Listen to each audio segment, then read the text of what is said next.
It started on a Tuesday night, the kind of quiet, uneventful evening that shouldn't carry any weight.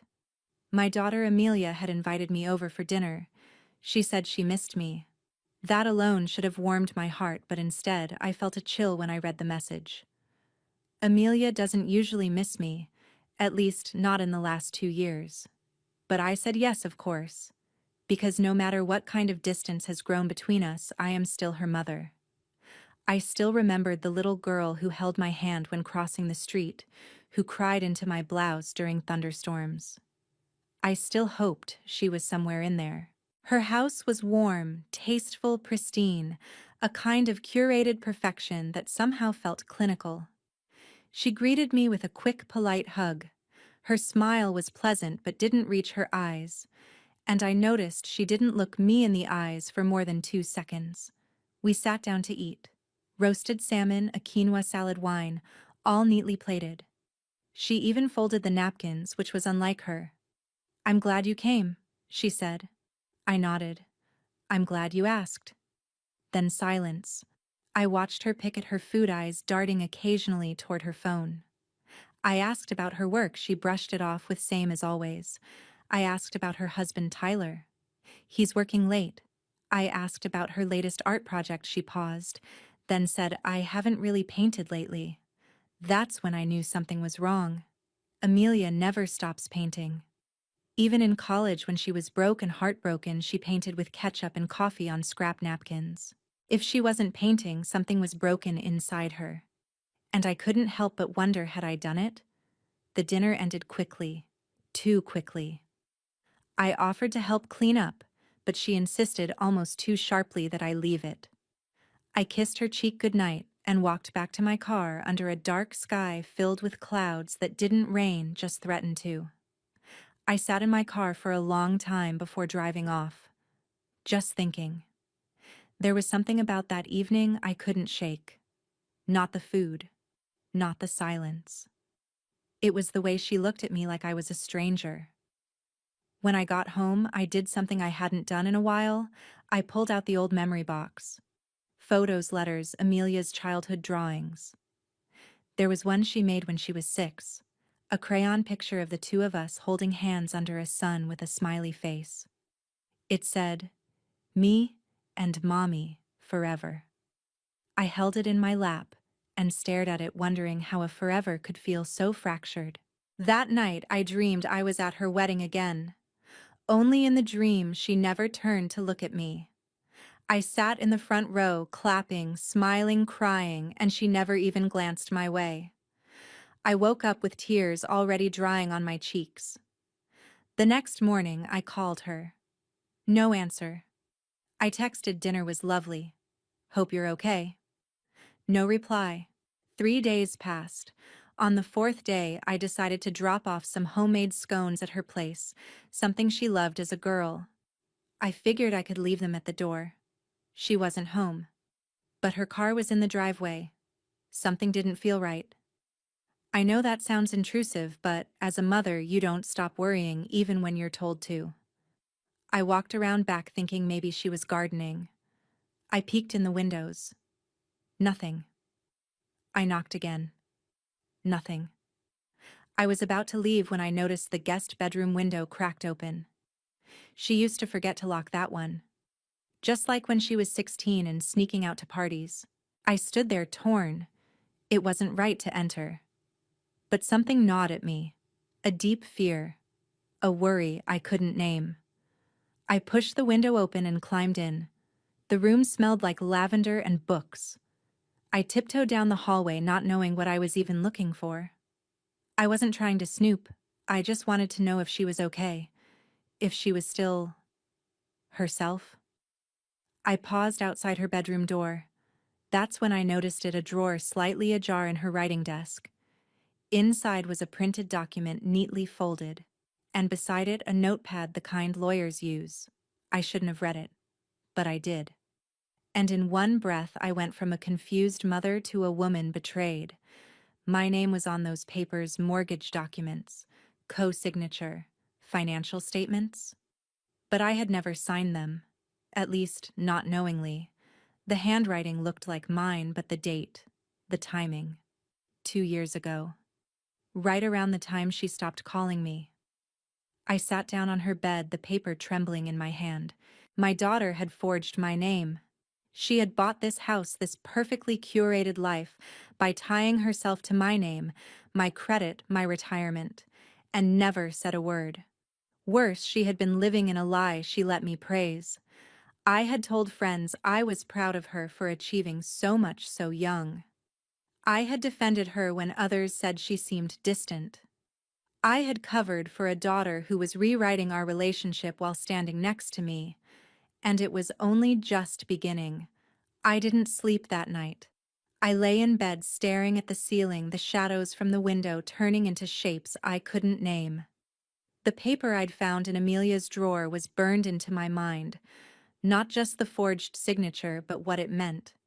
She hadn't just used me, she had erased my choice in the process. Morning came like a slap of cold water. I made my usual cup of tea, but it tasted like ash. I didn't even finish it. My hands shook as I set it down. What kind of person forges their own mother's signature?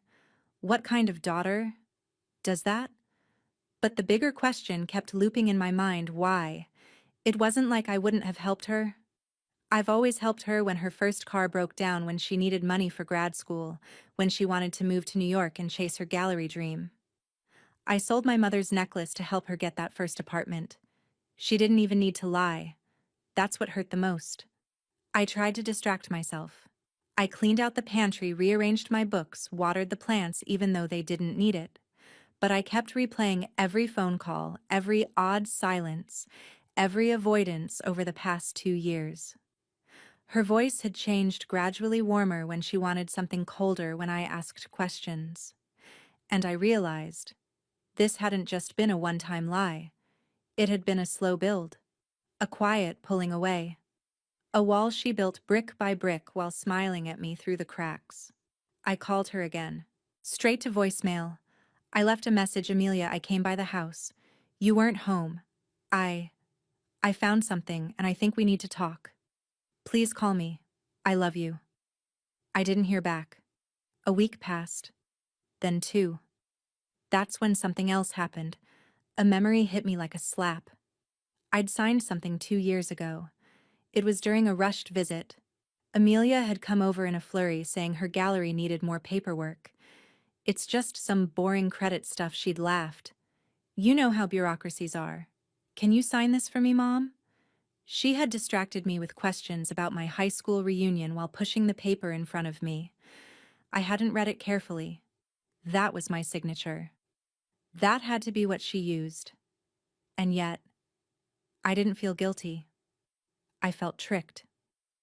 Betrayal doesn't always come with yelling and slammed doors. Sometimes it comes with soft voices and warm hugs. Sometimes it comes wearing your daughter's favorite perfume and calling you Mom. I drove by her house again. I didn't go in this time. I just sat across the street watching the light in her window. I saw her silhouette move across the curtains. She was there. She was choosing not to answer me. And that hurt more than anything. Later that week, I was at the grocery store when I ran into an old neighbor of hers, Mrs. Callahan, a kind widow who used to bring Amelia cookies during her first year in the neighborhood. "Oh, I haven't seen you around in a while," she said. "Amelia told me you two had a falling out." I froze. She said what she said: you'd been difficult. Controlling, I think she said. That you didn't respect her independence. I laughed. Not because it was funny, but because I didn't know how else to respond. Mrs. Callahan gave me a strange look and patted my arm. "I'm sure you meant well, dear. Children grow up." I stood there in the cereal aisle, blinking back tears, the boxes swimming before my eyes. I wasn't just the victim of a forgery. I was being rewritten. To the outside world, I wasn't the mother who raised her alone after her father left. I wasn't the one who stayed up during fevers, who sat through ballet rehearsals and late-night panic attacks. I was now difficult, controlling, unwelcome. I paid for my groceries and left half of them behind by accident.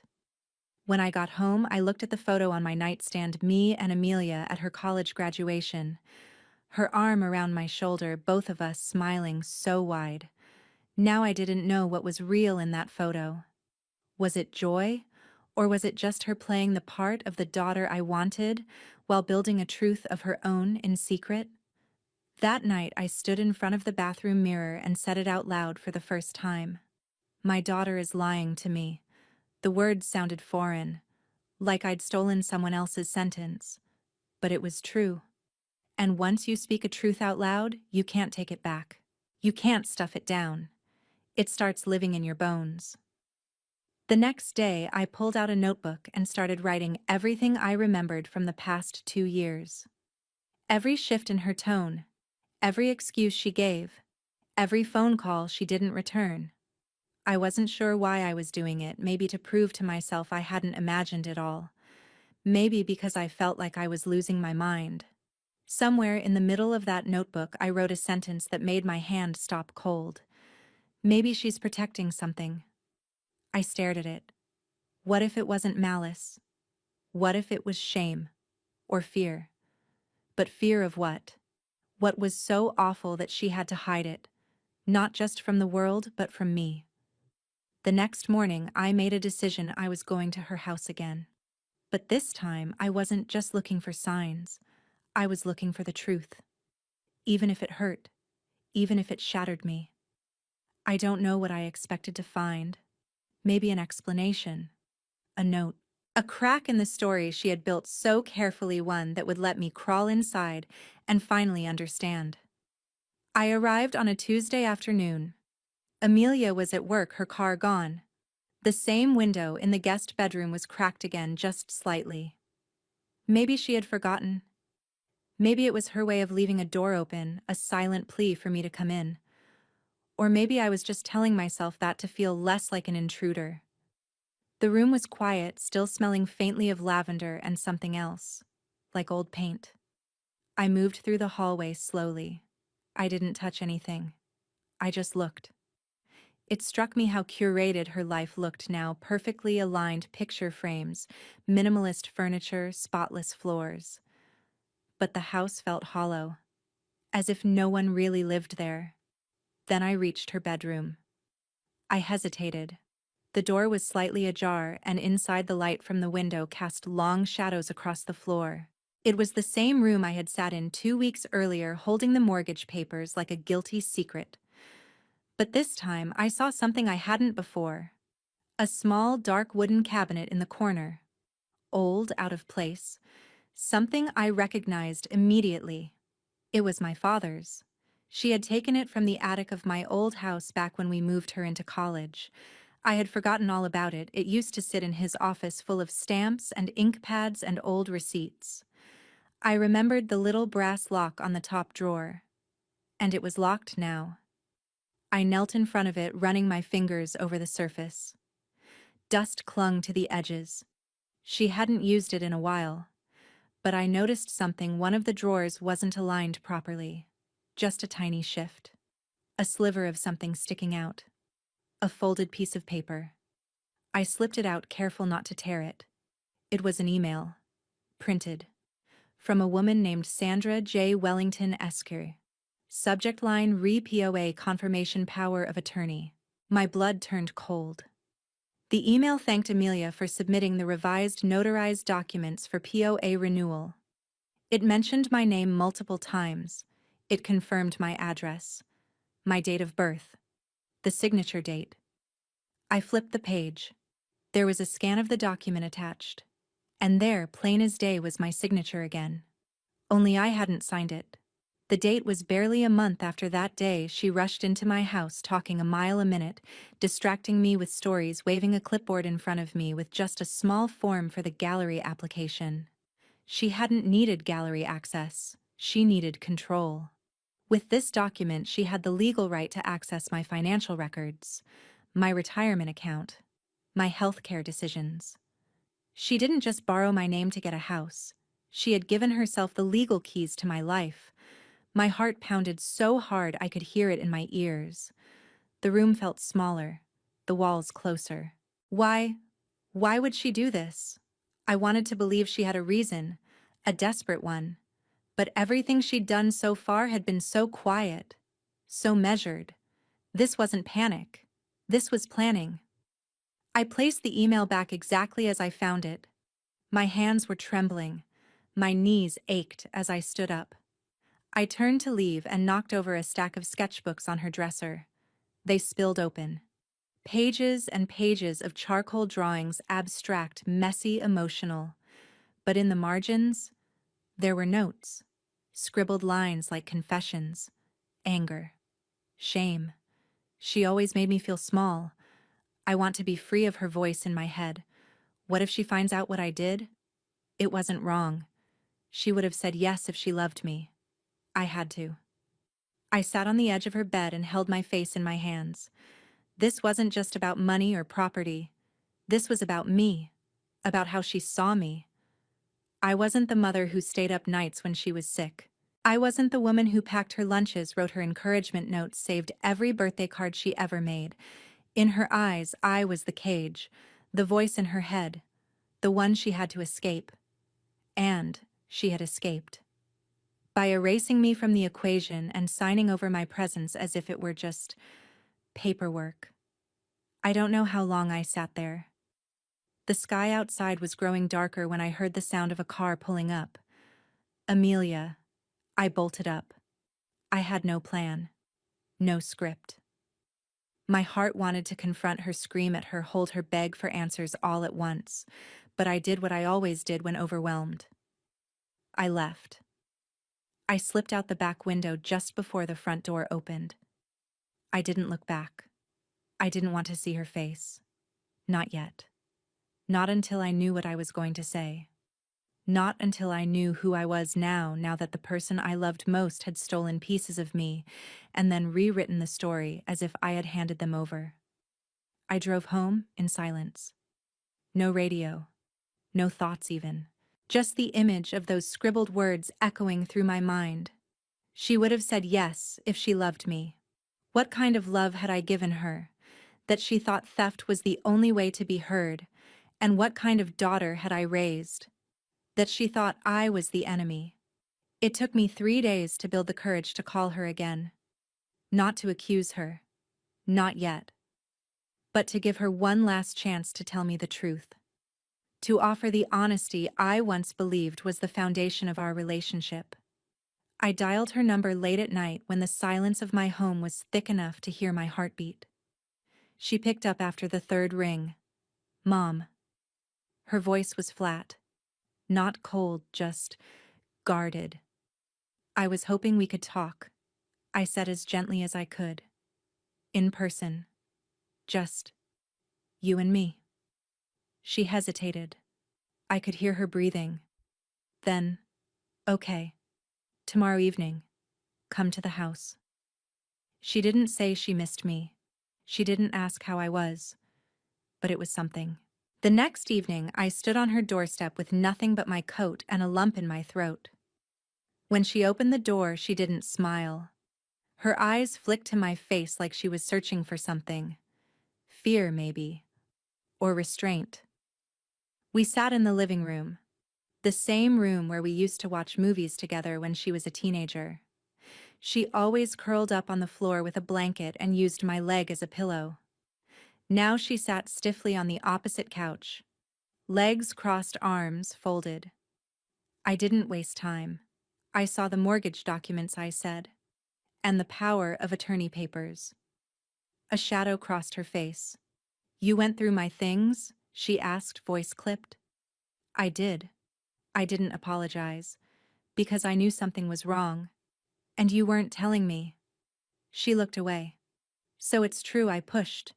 You used my name, my signature, to buy this house. She stood abruptly and walked to the window. For a moment I thought she might scream. But she didn't. She just stared outside. I needed it, she finally said. I needed a place of my own. I couldn't qualify on my own. And I knew you'd never say yes. That stopped me. Why wouldn't I? I asked, genuinely stunned. Have I ever said no to helping you ever? She turned toward me and the mask cracked just slightly. Because I didn't want to owe you, she whispered. Her words hung in the air like smoke. I didn't want you to hold it over me. Like everything else. Everything else, I echoed. Amelia. I've never once. You don't even realize it, she said, her voice trembling now. You say things like, I gave up so much for you, or I worked double shifts to pay for your school. And it's true. I know it's true. But do you know how small that makes me feel? Like I'll never be enough to pay you back. Like my life is built on a guilt debt. I stared at her. It wasn't rage I felt. It was heartbreak. I had never said those things to make her feel guilty. I said them to show her love, to remind her that she was worth it. But in her mind, I had become a creditor, not a mother. So you forged my name instead of talking to me? I asked softly. She looked down. I thought you'd say yes and then remind me of it forever. I walked over to her. I didn't raise my voice. I just stood close enough for her to see the pain in my eyes. You don't need to lie to earn space in this world, Amelia, I said. Not from me. Never from me. She blinked rapidly but didn't cry. I just wanted something of my own, she said. My name on the deed. My life. Without a history attached. I nodded even as my heart cracked in places I didn't know existed. You have every right to want your own life, but not by stealing mine. Silence. A long one. Then she said the thing that split me open. I thought I was protecting you. From what? From becoming part of something you didn't understand, she said. From a version of me you wouldn't accept. What version is that? But she didn't answer. Instead, she changed the subject. I can add your name to the deed if that's what you want. I'll undo the POA. I'll fix it. And that was when I realized she wasn't sorry for what she did. She was sorry she got caught. She thought this was about control, or money, or property. But for me, it was about trust. And trust, once fractured, doesn't come back with a paperwork reversal. I shook my head. I don't want the house, I said. I want my daughter back. She looked up at me, her eyes suddenly soft, vulnerable. I don't know if I can be her anymore. I nodded slowly. I think you already left her behind. I walked out of that house with no anger in my steps, just a heaviness I couldn't name. The kind that lives in your ribs and doesn't leave no matter how deep you breathe. The porch light stayed on behind me, but I never looked back. That night in bed I lay awake thinking not of the documents or the lies, but of a little girl in yellow pajamas who once curled beside me and asked, "Will you always be mine, mommy?" And how I had answered without hesitation, forever and ever. But forever doesn't always look like you expect. Sometimes it arrives in a house built on a lie and a truth that breaks you. I didn't expect her to call me again. After that night, I thought the silence would stretch on forever, a new normal. A mother and daughter walking parallel lines, too wounded to cross back over. But 3 days later, her number lit up on my screen. For a full minute, I just stared at it. Then I answered. I've scheduled a meeting, she said without greeting. With the bank. To reverse the power of attorney, and to update the house title. Her voice was clipped, transactional, like a business call. Okay, I replied. When Friday, 10 a.m., I'll text the address. She hung up. No apology. No thank you. No emotion. But I showed up. I wore a blazer, something I hadn't done in years. I don't know why. Maybe I wanted to armor myself. Maybe I wanted to remind both of us who I had been before she turned me into a footnote in her story. The bank office was a glass tomb, sleek and cold. Amelia was already seated inside a meeting room, flipping through papers. She looked calm. Too calm. The representative, a young man named Evan, greeted us both like we were signing mortgage options, not untying a knot of betrayal. I have the new documentation ready, he said. Ms. Pierce, you'll be removed from the power of attorney agreement, and Amelia will file an affidavit acknowledging the misuse. I nodded. My signature was neat, but my hand trembled as I lowered the pen. When it was done, Amelia stood up without a word. I thought we could talk, I said before she could walk out. She paused. In private. Evan gave a polite nod and left the room. She sat again reluctantly.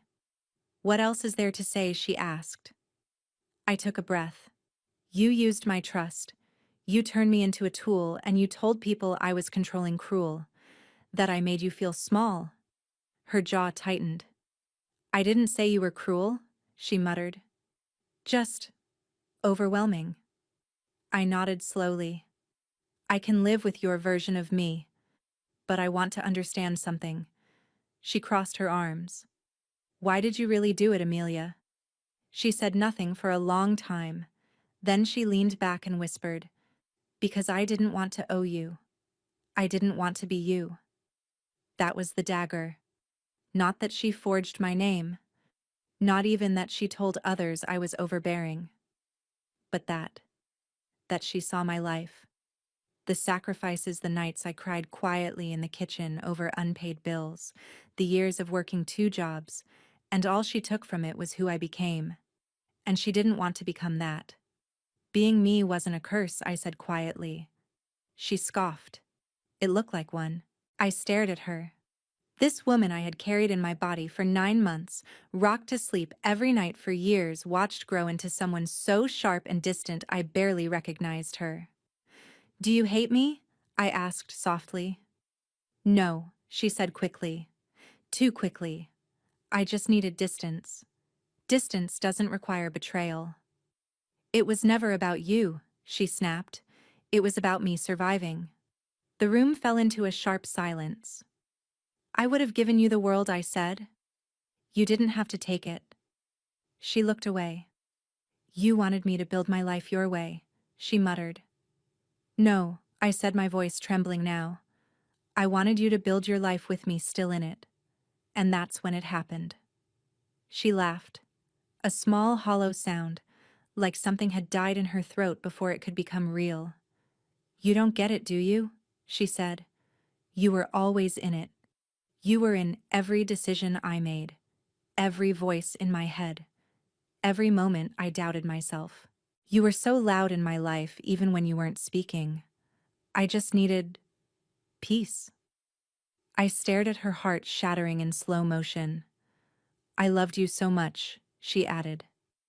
But it never felt like love back. It felt like expectation. I sat still, not trusting myself to speak. And then she said something I never imagined hearing from my own daughter. You were never mine, Mom. You were always yours.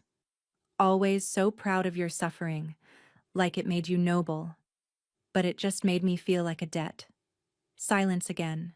No storm, no screaming. Just truth, naked and raw. I stood slowly. Then I won't make you owe me anything anymore, I said. I release you from whatever you think I put on your shoulders, and I'll carry whatever weight is mine. She didn't respond. I walked out of that room with tears in my eyes but my back straight. I cried in the car. Not because I was angry, not even because I was heartbroken, but because I finally understood she didn't just forge my name. She had rewritten who I was, and somewhere along the way, I had let her. I didn't sleep that night. Even the ticking of the kitchen clock felt like judgment. Each second whispered something I didn't want to hear. I kept replaying her words. You were never mine, Mom. You were always yours. It sounded like a riddle I was never meant to solve. The next morning, I did something I hadn't done in years. I drove to her neighborhood. Not to see her. To see him. Gregory. Her husband. Yes, the one who looked at me during dinners with forced courtesy, the one who always changed the subject when I brought up anything emotional. He opened the door with that same poker face.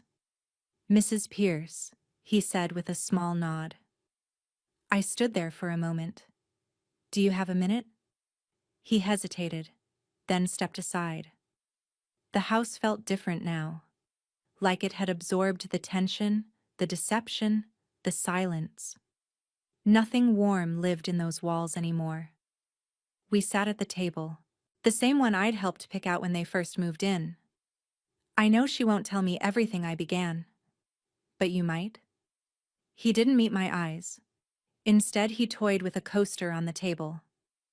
I don't think it's my place. That's convenient, I said more bitterly than I intended. He sighed. She's been struggling for a long time. With me, with herself, he said softly. But yeah, you're part of it. You always were. I said nothing. Then he added something that made my stomach twist. She didn't tell you about the therapy notes, did she? I blinked. What notes? He looked like he'd said too much.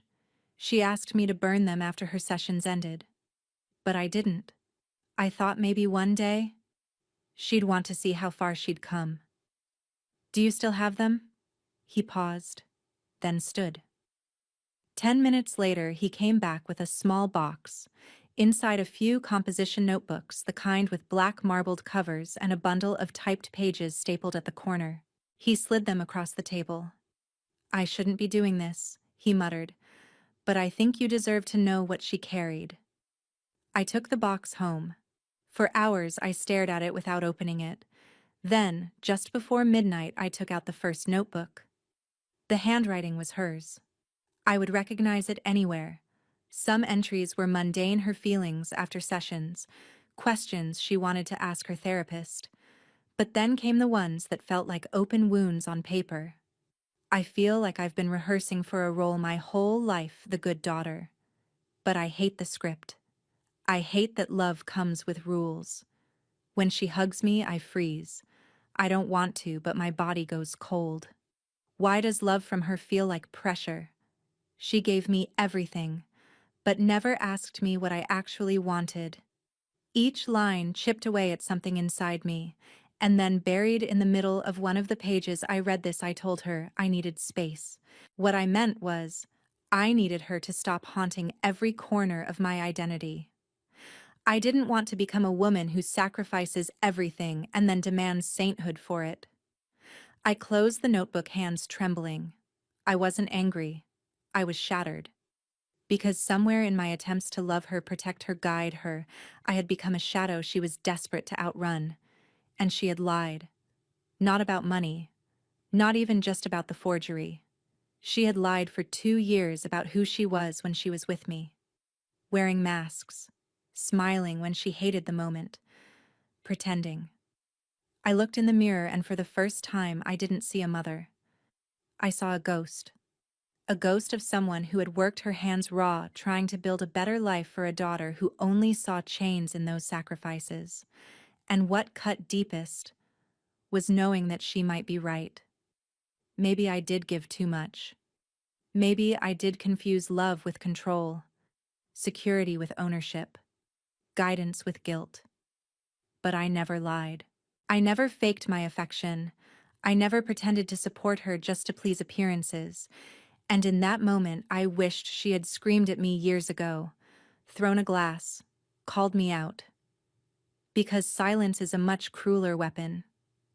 I spent the rest of the night sitting on the floor surrounded by her pain, inked in blue pen, one painful entry at a time.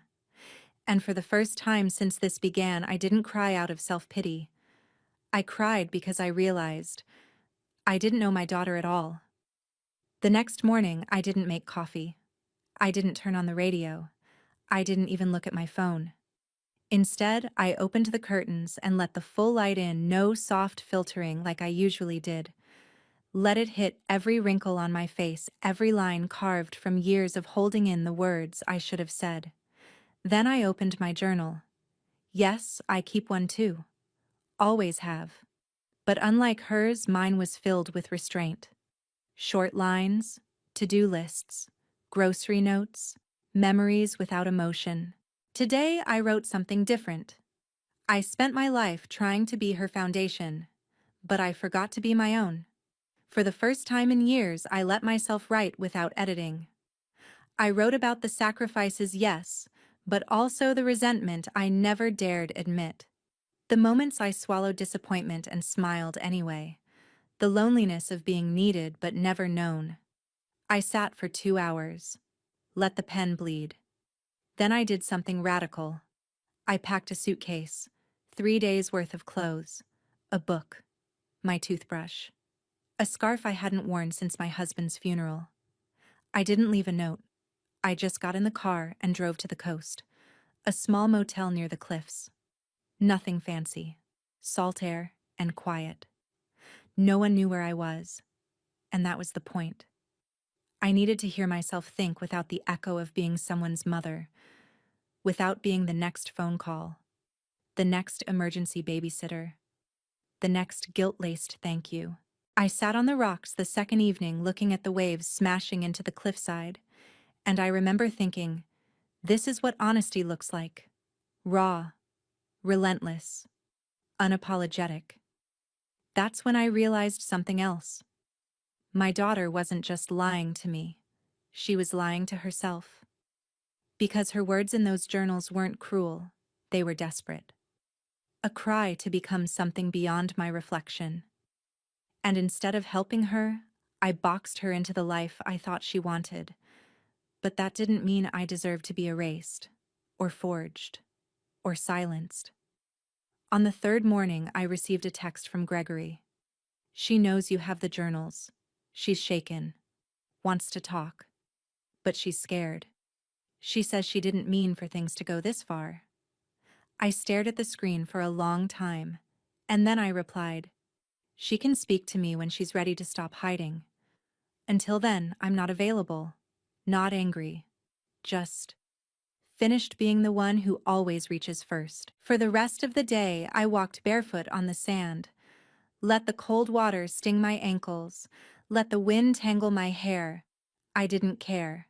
That night, I looked in the motel mirror and spoke out loud, I am not a ghost.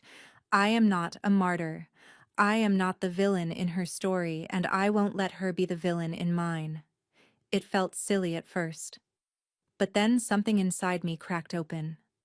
All these years I had tried to shape her story, now I finally stepped into mine. And that story, it wasn't about being the perfect mother. It was about being an honest woman. A woman who could love deeply, but also draw lines. A woman who could accept that her daughter might not need her anymore, but that didn't mean she deserved to be discarded like a worn-out coat. As I fell asleep that night, the tide crashed against the shore over and over. It sounded like forgiveness. Not hers. Mine. I returned on a Monday morning. No one to greet me. No text asking, "Where have you been, Mom?" No missed phone calls. Just an empty house, the clock ticking away as if time didn't care who was gone. I put down my suitcase and made myself a cup of peppermint tea. Not because I wanted to drink it, but because I needed something to make me feel alive. Then I opened my phone and scrolled through the calls and texts. Nothing from Amelia. Not a single line of inquiry. Even Gregory was silent. I waited 3 days, then a week, then 2. No text, no knock on the door. It was like a switch had been turned off forever. I had walked out of their lives and they left me alone. The months passed like shadows. I no longer counted the days, but the emptiness. No Sunday dinners. No phone calls interrupting the mealtime. Mommy Clara has a fever, are you free? No children's laughter echoing from the living room. The house became a museum of a mother who was once needed. And I began to doubt myself. Had I really hurt her? Was everything in that diary not a distortion, but a truth I had never dared to look at? But then I remembered the actions, not just the words. I remembered when I gave her the down payment on her first house, but she told her friends she could do it all herself. I remembered the times I picked Clara up while she was still at dinner with her coworkers, not saying thank you. I remember my birthday when she sent me a curt text. "Happy birthday, Mom. Too busy to come." And I still wrapped her birthday present every year. Still called, still waited. At the end of that winter, I went for a routine checkup. The doctor said I had high blood pressure, probably from chronic stress. He said gently, "You need to take care of yourself, not just others." I nodded, but my heart sank. Because I didn't know who I was anymore, if not Amelia's mom. Then one day I went to the post office to mail Clara a Christmas present, not sure the address was still correct. The clerk said, "This guy has moved. The address is no longer valid." I stood frozen at the counter. No one told me. No goodbye. No apologies. Just a cold disappearance, as if I had never been a part of their story. One January evening, I sat by the window watching the snow fall. I no longer cried. No more anger. Just recognition. I was cut off. Not because I had done anything wrong in that moment, but because they needed someone to blame. And I, with my forgiving love, became a convenient target. I began to learn to live as a woman, not a mother. I signed up for art classes. I joined a reading group at the town library. I met other women who had also been abandoned by their children. We laughed, we told stories, no one judged anyone. There I was not the failed mother. I was just Marlene. A person learning to breathe again, to walk without someone's shadow. A year has passed. I don't know how tall Clara is. I don't know if she has lost any teeth. I don't know if Amelia is well. But I know I am alive, no more waiting.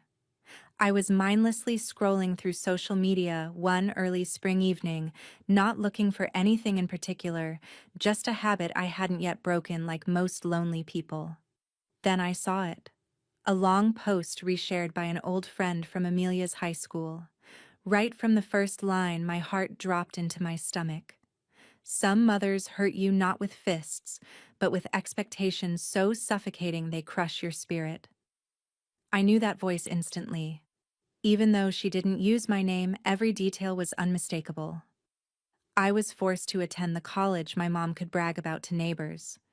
I was never allowed to make mistakes, because even the tiniest misstep would earn me her quiet, brutal disappointment. Every word a dagger. She painted me as a perfectionist, someone who weaponized kindness, who tried to turn her daughter into a carbon copy of herself. She went on about how I supposedly banned her from dating, belittled her choices, and demanded silence just to avoid upsetting me. And then the closing lines, the ones that got over 400 likes and shares. I cut ties with my mother to protect my daughter from another generation of emotional toxicity. It was the hardest thing I've ever done, and the rightest. I couldn't breathe. I didn't even notice that I had curled up on the floor until my phone slipped out of my hand. It wasn't just the lies that crushed me. It was the fact that so many people believed them.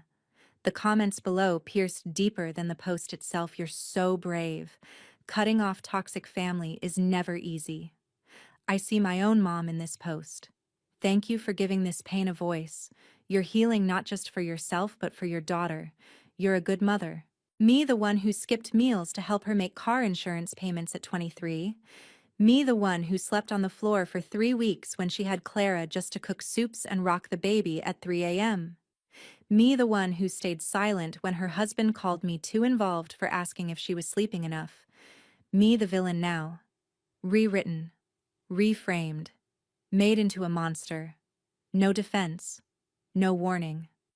I had already been tried and sentenced in a public court I didn't know existed. I typed a message to Amelia with trembling fingers. "Why would you do this? Why would you make me into some kind of monster? What did I ever do to you?" I hovered over send. Then deleted it. Because deep down, I knew she wouldn't answer. And if she did, it would just be more justification, more rehearsed explanations, not truth. I didn't sleep for days. I stared at photos of Clara, she must be 6 now, and wondered how much her face had changed. Would she grow up thinking I was dangerous? Would she ever know who I truly was? What if one day she Googled me, and that post was all she saw, a lie disguised as healing, living on forever as truth? At a book club meeting, I broke down. Joni, a widow in her 70s with 2 grown sons, sat beside me. I told her everything. Every word of that post. Every memory it warped. She listened without judgment. Then she said something I'll never forget. "They didn't write it right. But you still can. They built the stage. But you still have a voice. And trust me, someone out there wants to hear it." I went home and opened my laptop. And I started to write. Not to fight her. not to correct the record, but to tell the truth as I lived it, as I felt it. The truth I had swallowed for years. The first few pages were torture. I typed, I cried, I deleted, I tried again. But as the words came, I realized I wasn't entirely alone. An unexpected message arrived one night.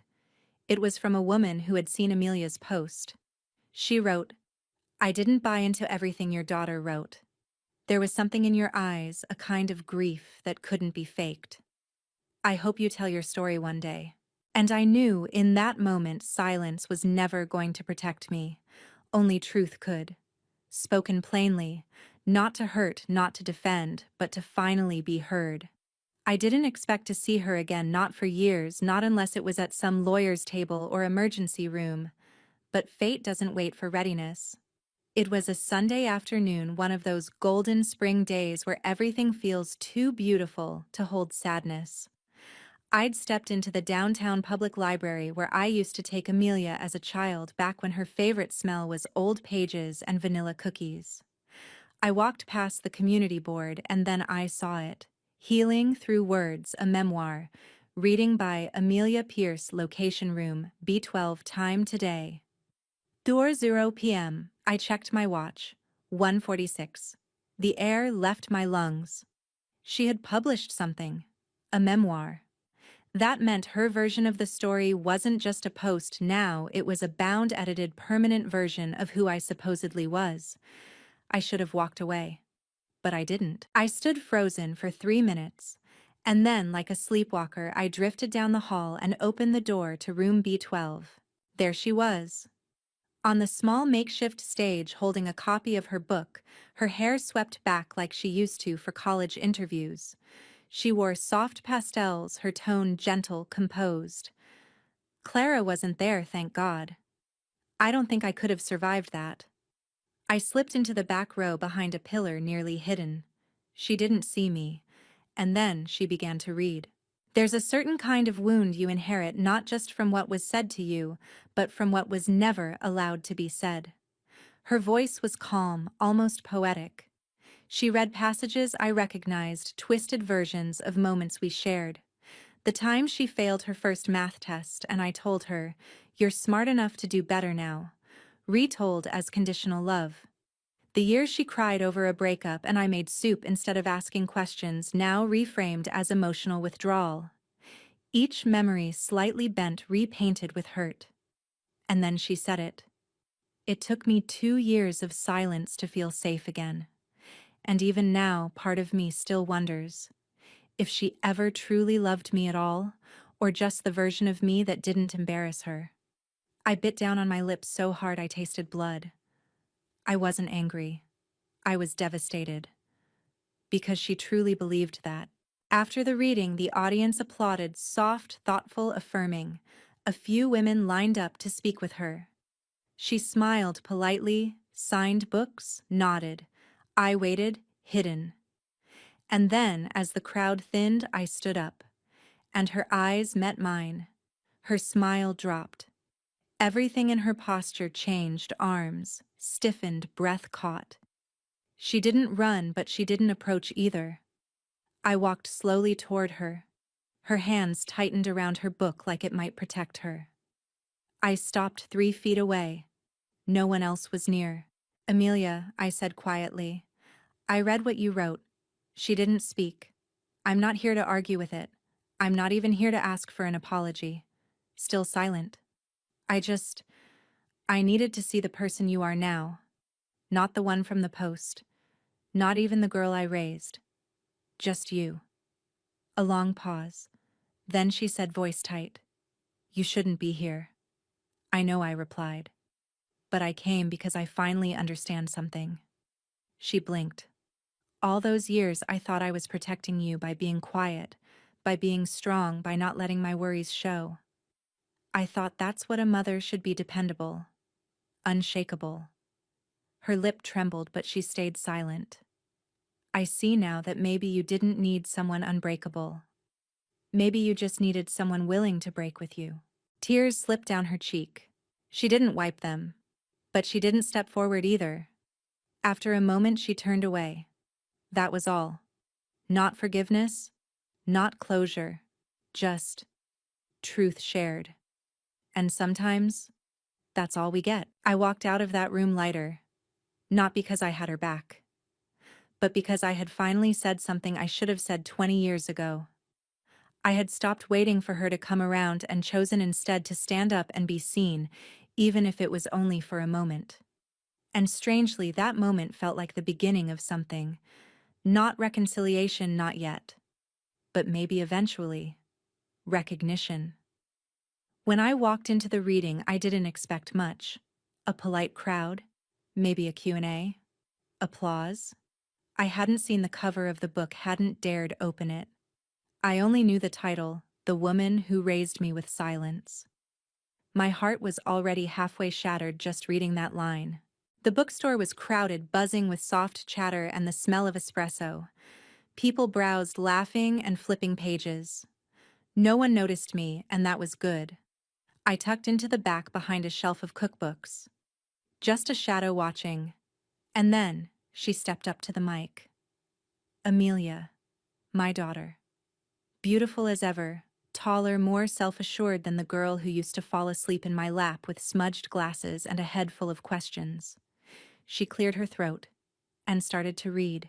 When I was 9, I learned that love had a volume knob, and my mother kept hers turned down so low I wondered if I imagined it.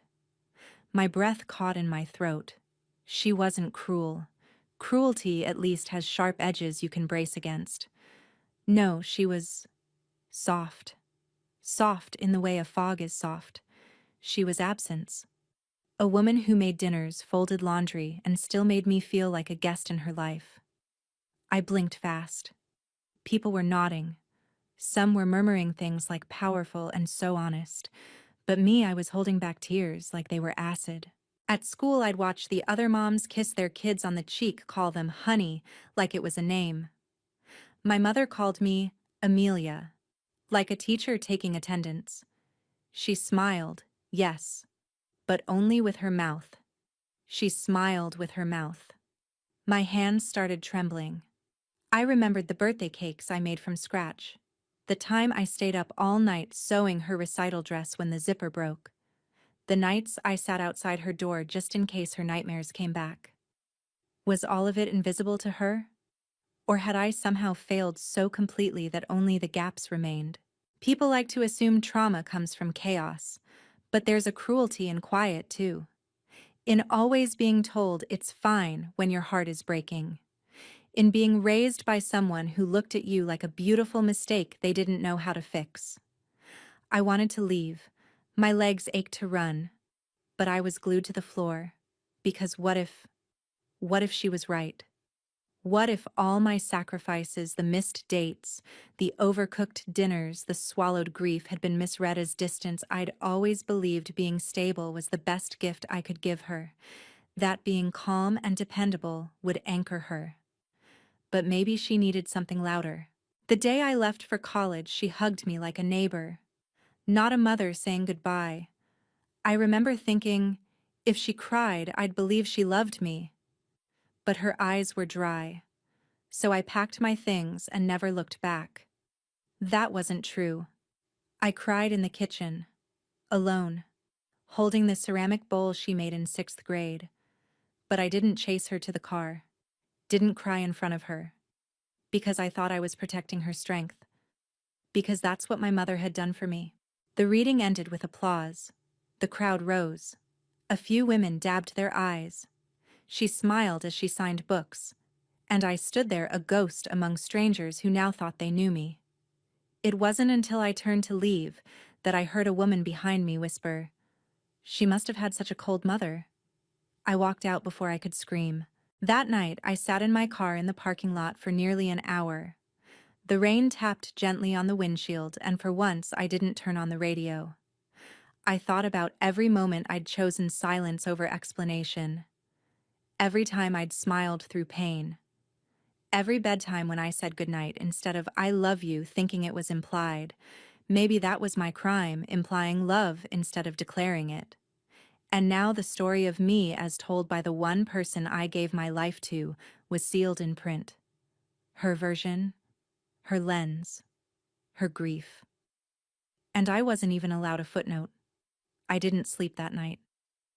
I sat in the kitchen, the house hollow around me, staring at the steam from my tea, until it disappeared like everything else I once believed was real. Her voice still echoed in my ears. A beautiful mistake she didn't know how to fix. Those words didn't just sting. They reconstructed my entire motherhood from the outside in, as if my daughter had lived in a house I never stepped foot in, even though I built it brick by brick, with my bare hands and quiet grief. I had to see her. Not for a fight, not for closure, but because I couldn't carry this distortion of us without breaking apart. I showed up at her apartment that afternoon. When she opened the door, her expression dropped. Mama. She didn't call me that often anymore. I nodded once. I read the book. Her face didn't fall in guilt. It didn't light up in pride. It just closed. Like a stage curtain. Pulled down fast. You weren't supposed to? She started, then stopped. I didn't come to fight, I said. My voice was calm. Too calm. That old survival instinct.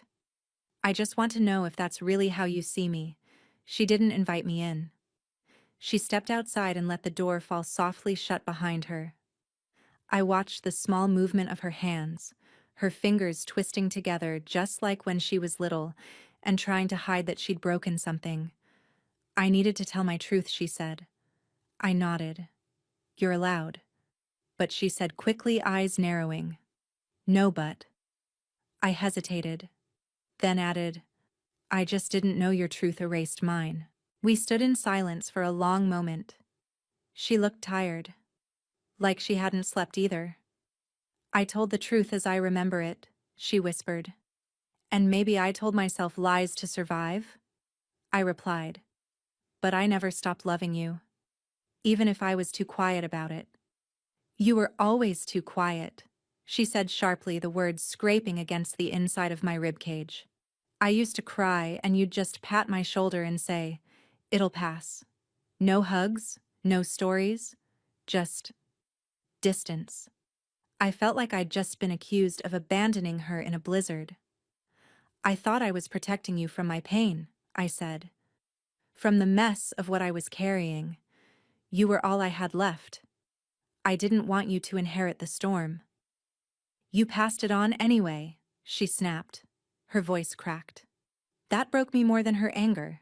I swallowed hard. You remember me as silent because I held everything in. But I was screaming on the inside, Amelia. I paused. The wind caught a dry leaf and spun it across the sidewalk between us. Your father's betrayal shattered me, and I never had time to grieve. You were so young, and I thought, if I kept moving, if I kept smiling, we'd be okay. Amelia blinked. You never talked about him. You never told me why he left. You let me imagine the worst. I didn't want you to think it was your fault. But I did, she whispered. For years. The air around us shifted. Like the veil finally dropped between our versions of each other. She was no longer just the little girl who grew up resenting my silences. She was a woman with wounds she was finally brave enough to name. And I was no longer the villain in her book. Just a mother who'd failed to speak when it mattered most. I wish you'd told me, she said quietly. I wish I had too, I replied. I thought being strong meant being quiet. But I see now. You needed my softness more than my strength. Amelia's lip trembled. For what it's worth, she said, writing that book didn't fix anything. It just made the silence louder. I didn't touch her. But I wanted to. Instead, I said, can we rewrite the ending? Maybe not for the book. But for us, she didn't answer. But she didn't walk away either. She just leaned against the brick wall beside me like two broken things still standing in place. I didn't expect forgiveness. Not that day. Maybe not ever. but her silence beside me that afternoon, the way she didn't slam the door, didn't turn her back. It was more mercy than I thought I deserved. We stood there until the light began to change, turning the street gold. And somewhere between the rustling leaves and the hum of traffic, Amelia spoke again. "There's one chapter I didn't put in the book." That sentence made me turn my head sharply. She looked down. It was too personal, too raw. I wasn't ready to admit it, even to myself. I waited.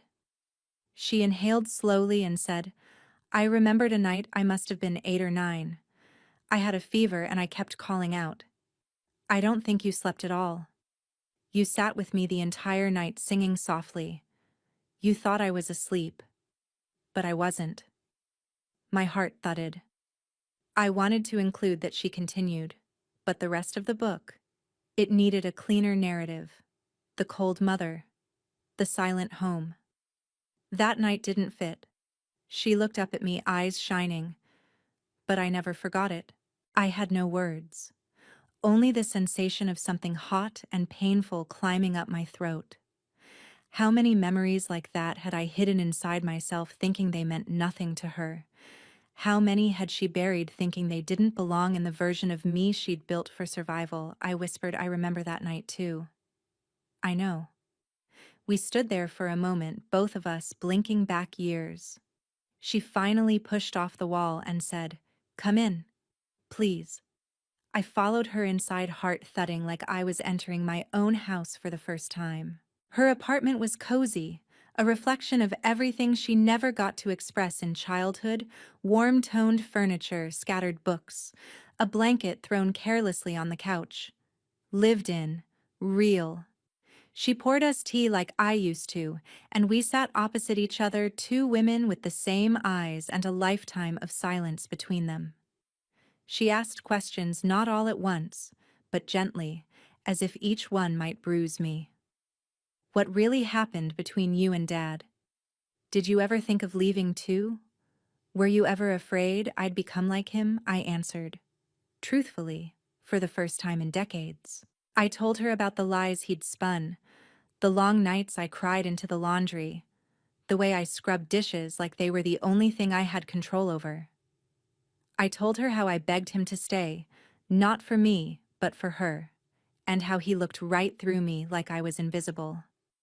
I told her how the silence wasn't strength, it was survival, and how much I regretted that she had to grow up mistaking that survival for emotional distance. She didn't cry, but I could see her heart softening bit by bit like frost melting under sunlight. And then she surprised me. "There's a second book," she said quietly. "In progress." My eyebrows lifted. "I want it to be about you, not the version I wrote to heal my side, but the version I never understood until now." I didn't know what to say, but I felt something move inside me, not pride, not forgiveness, but maybe the very first echo of peace. "I don't want to be your project," I said softly, almost teasing. She smiled. "You're not. You're the epilogue I didn't know I needed." We stayed like that until the tea cooled and the sky outside turned violet. As I stood to leave, Amelia walked me to the door. She hesitated, then reached out and pulled me into a hug. It wasn't long, but it was real, and it wasn't the kind of hug you give out of obligation. It was the kind you give when you realize the person you were angry at was just hurting too. As I stepped outside, she said something I'll never forget. "You didn't fail me, Mama. You just forgot to let me in." I turned back and said, "Then let's both start remembering." And for the first time in years, I didn't walk away carrying silence. I carried hope. The weeks that followed felt like walking barefoot over broken glass. Not because Amelia went back to being cold, she didn't, but because kindness after years of distance felt sharp. We started small, phone calls every Sunday, shared recipes, photos of her cat Charlie doing ridiculous things. I would still brace myself every time her name lit up my screen, afraid it was all a temporary kindness, a detour before she disappeared again. But she didn't. In fact, it was her who suggested one afternoon, "You should come to the launch of the second book." I blinked. "You want me there?" She nodded. "You belong there." I wasn't ready, but I said yes. It took me 3 days to choose an outfit. Not because I wanted to look good, but because I didn't want to look like the ghost of a mother. The launch was small, intimate as she called it. A modest bookstore in the city with string lights and rows of folding chairs. When I walked in, no one stared. No one whispered. They just smiled. Amelia looked radiant standing near the podium, a copy of her new book in hand. When she saw me, her face lit up with something I hadn't seen since she was little. Pride. She didn't say thank you. She didn't need to. That look was everything. The reading began, and I'll never forget the first line.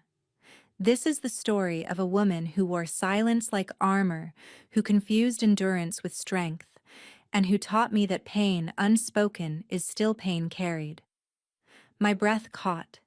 She didn't sugarcoat me. She didn't romanticize the years we lost. But she saw me. Not as a villain. Not even as a victim. As a whole person. And as she read, something inside me unclenched, not all at once, but enough to feel my own lungs again. After the reading, guests mingled. People congratulated her. Some glanced at me, then back at her. And I saw it the way they now linked us, not as writer and inspiration, but as daughter and mother. I stood near the refreshment table, gripping my cup, when a voice I hadn't heard in almost a decade slid into my ears. Still haunting the edges, Marlene, I turned. It was him.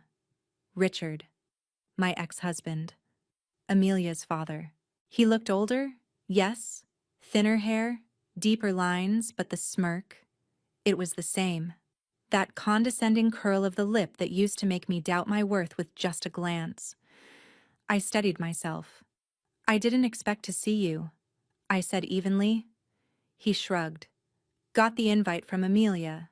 Thought it might be interesting." I noticed the way his eyes scanned the room, not looking for her, but measuring everything. Still the same man, gathering leverage like oxygen. "She did all this," I said. "Without you." He chuckled. "Well, I suppose we all contribute in our own way." My jaw clenched. Before I could respond, Amelia appeared beside me. "Dad," she said flatly. He smiled, reaching to hug her. "You were brilliant, sweetheart." She took a step back.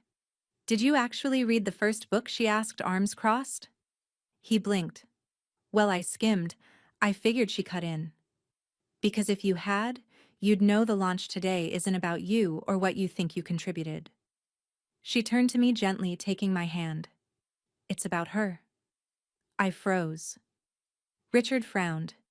"You really think she was a saint?" "No," Amelia said. "But at least she never pretended she wasn't." And with that, she walked away, pulling me with her. I couldn't speak for a moment. My hand trembled in hers, not from fear, but from the weight of what had just happened. She had chosen me. In public. Without shame. She didn't protect him. She didn't need his validation. She had reclaimed her voice. And this time, she'd used it for truth. And for the first time in my life, I realized something heartbreaking and beautiful. Sometimes the justice we long for doesn't come in courtrooms or confessions. It comes when the person we failed still finds a reason to defend our name. The night after the launch, I couldn't sleep. Not because of nerves, but because something inside me had settled, and I wasn't used to peace. I lay on the hotel bed, staring at the ceiling, reliving Amelia's words over and over. "It's about her." She didn't have to say it twice. The echo would stay with me the rest of my life. In the morning, I got a knock on my hotel room door. Amelia stood outside holding 2 cups of coffee and a paper bag. "Let's take a walk," she said. The park nearby was quiet that early.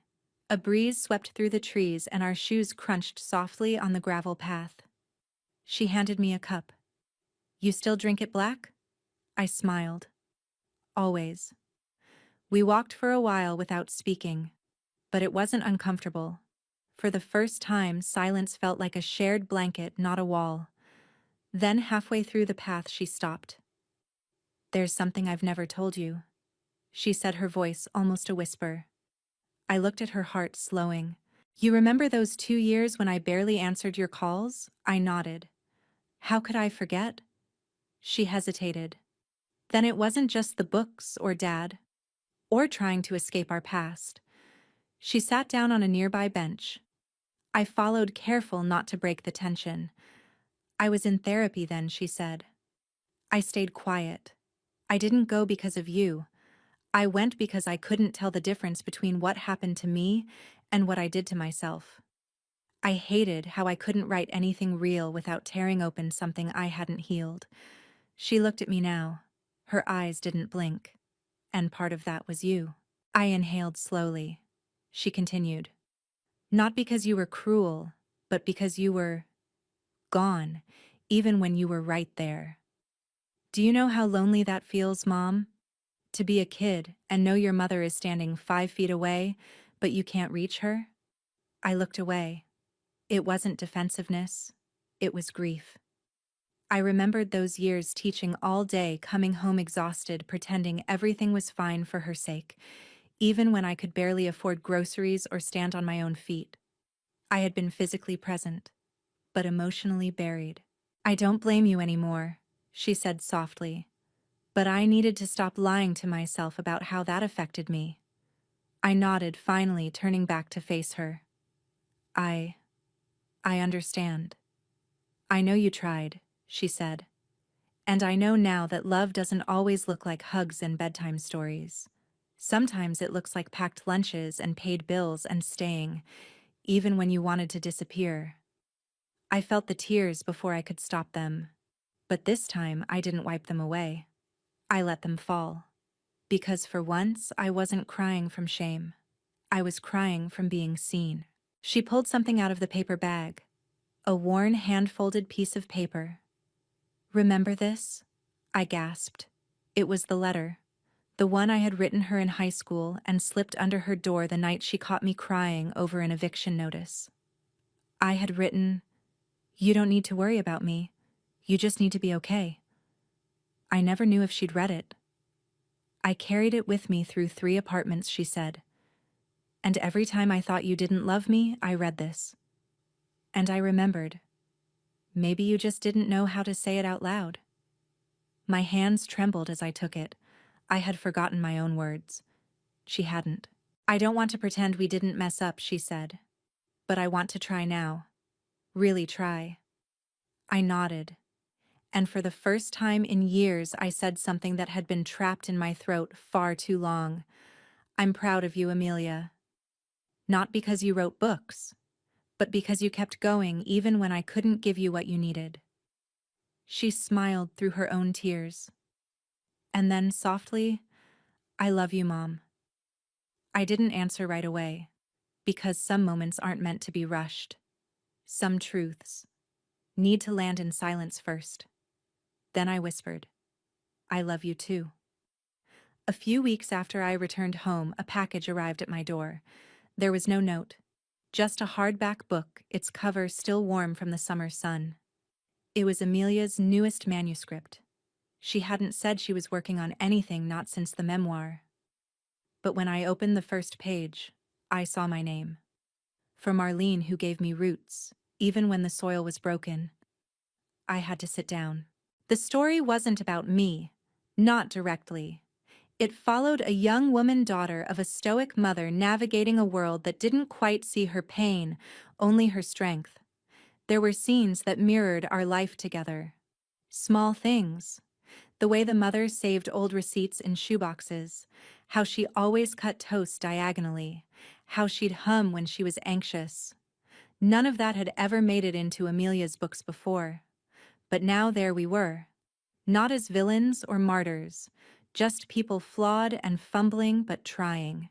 That night I sat on the porch with a cup of tea, watching the sun drop behind the trees. It felt strange to sit with nothing aching inside me. Not because everything was fixed, but because I had stopped fighting the past. I realized something I'd never allowed myself to feel before. I didn't fail as a mother. I simply mothered with the tools I had at the time. Yes, I had been silent when I should have spoken. Yes, I had shut doors out of fear instead of faith. But I stayed. And sometimes staying is the act of love, not leaving even when you're invisible. Amelia called that night. I signed the contract, she said. They want to publish in spring. I'm proud of you, I said again and meant it more than ever. There was a pause. Then she added, I've been thinking about coming home next month. Just for a few days. No press. Just us. My heart swelled, not in excitement but in relief. The kind of relief that comes when you realize you're no longer alone in your memories. I'd love that, I said. After the call, I walked to my old photo drawer. There was a picture I hadn't looked at in years, one I used to avoid. It was from her 5th grade play. She was dressed as a tree of all things, face-flushed hair tied back in a messy ponytail. I had taken it with a disposable camera after running from work in the rain just to make it in time. I remember feeling ashamed that day because I came late, because my shoes squeaked, because I couldn't afford the flowers like the other moms brought. But looking at the picture now, she was smiling. She was looking at me, and suddenly it hit me. She didn't need the flowers. She needed me to show up. And I did. Maybe awkwardly, maybe quietly. But I was there. That had always been enough, even when we both forgot it. So here we are. A mother. A daughter. 2 years of silence broken not by screaming but by stories. 2 lifetimes of grief stitched back together through one difficult truth. We both hurt. And we both wanted to be seen. In the end, her biggest lie wasn't to me. It was to herself that she didn't need me anymore. And my biggest mistake wasn't the silence. It was thinking I didn't deserve to be forgiven. So now I hold that truth gently. Not as a weapon, but as a bridge. Between who we were and who we're still becoming. If this story stirred something in you, please share it with someone who needs to hear it.